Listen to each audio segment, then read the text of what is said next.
it's a great idea because I know it got a lot of my friends to come out because we know guys from Davis and we like to rub it in their face whenever we can. So, just another thing to beat them on is good. We just felt that bringing a competition element into the blood drive would really, kind of step things up and really get the students to participate a little bit more. No, there's never been a competition between the two schools. Traditionally, their blood drives have done a little bit better than ours, so we weren't sure how fair the playing field was, but I mean, the Sac State students have really come out and stepped up and brought the level of competition, and we're gonna be right there and sticking it to Davis. Unfortunately, I'm not eligible to donate blood yet. I'm eligible to donate blood on November 3rd. One of the things with my class, we have the Comms 158 PR Planning and Management class, and they were the ones who helped put this whole campaign together with the blood source and part of the whole Causeway Classic competition. But more so, it was about the purpose. He came to us and said, Professor Howard, can you help us promote this good cause, this purpose-driven effort? And I said, absolutely.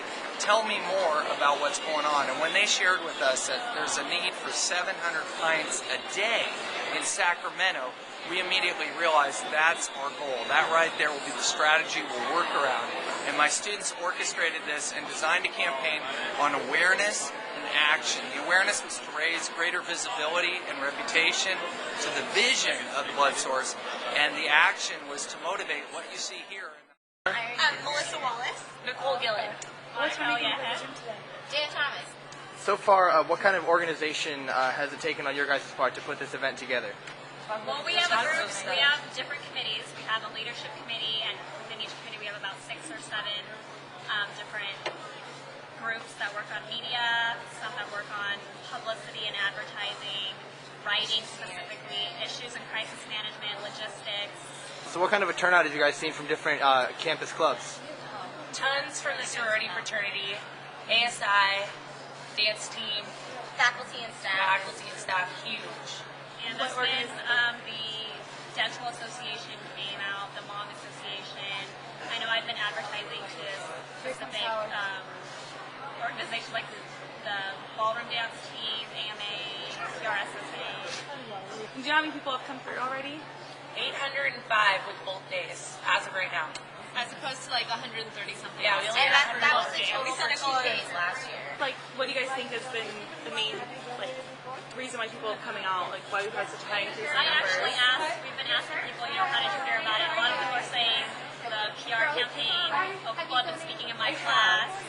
And I do believe the 3 events that we were volunteering at last week definitely helped in terms of showing them where we were supposed to go and letting them know the week before. It was a big difference.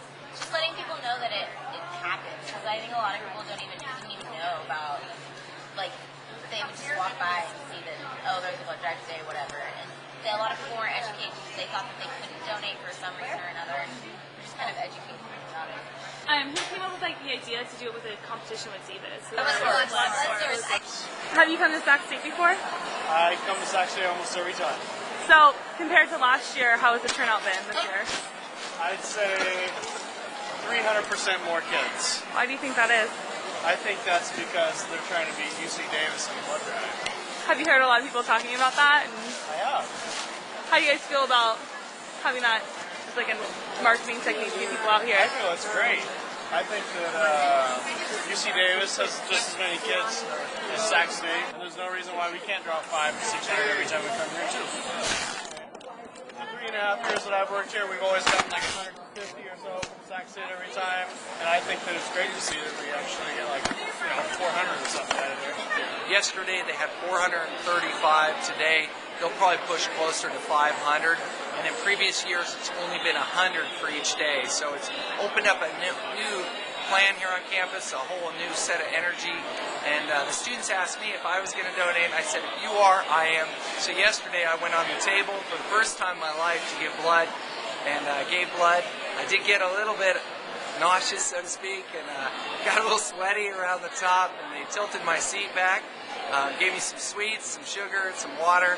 I was back in action in about 2 minutes, But it was a good experience. Actually, it's going first, and we're confident no matter what happens at the end, with both universities involved for this great purpose the Blood Source is put on, everyone's winning. Sacramento's winning. I think our students have won.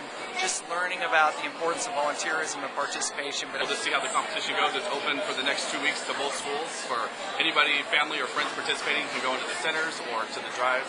We've got 2 more drives coming up on campus, November 3rd in the Residence Hall, November 6th in the Health Center, and then Davis is going to 4th and 5th in between. So we'll see how it all goes, and the winner will be announced on the 8th of the football game. Sylvia? Sylvia? Are you in there, Sylvia?